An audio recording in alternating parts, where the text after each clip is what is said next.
नमस्कार शेतकरी मित्रांनो, आज शनिवार 7 फेब्रुवारी 2026.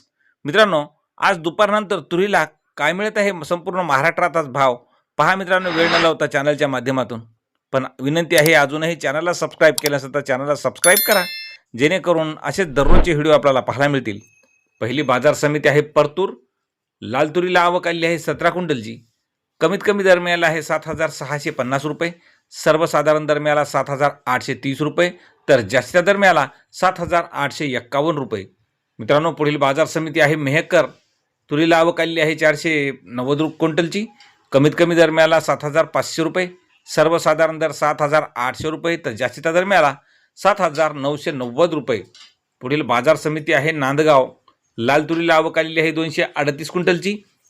कमीत कमी दर मिळाला 7,750 रुपये. सर्वसाधारण दरसुद्धा 7,750 रुपये, तर जास्तीचा दर मिळाला 7,999 रुपये. मित्रांनो, पुढील बाजार समिती आहे मंठा. तुरीला आवक आलेली आहे 104 क्विंटलची. कमीत कमी दर मिळाला 6,600 रुपये.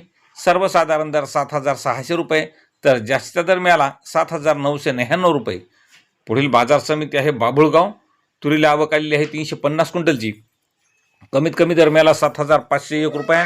सर्वसाधारण दर 7,751 रुपये, तर जास्तीचा दर मिळाला 7,995 रुपये. मित्रांनो, पुढील बाजार समिती आहे आष्टी वर्धा. लाल तुरीला आवक आलेली आहे 150 क्विंटलची. कमीत कमी दर मिळाला 6,500 रुपये. सर्वसाधारण दर 7,000 रुपये, तर जास्तीचा दर मिळाला 7,630 रुपये. पुढील बाजार समिती आहे दुधनी. आवक आलेली आहे 494 क्विंटलची. कमीत कमी दर मिळाला 6,000 रुपये. सर्वसाधारण दर 8,252 रुपये, तर जास्तीचा दर मिळाला 8,745 रुपये. मित्रांनो, पुढील बाजार समिती आहे जामखेड. तुरीचा वाण पांढरा. आवक आलेली आहे 36 क्विंटलची. कमीत कमी दर मिळाला 7,300 रुपये. सर्वसाधारण दर मिळाला 8,150 रुपये, तर जास्तीचा दर मिळाला 8,300 रुपये.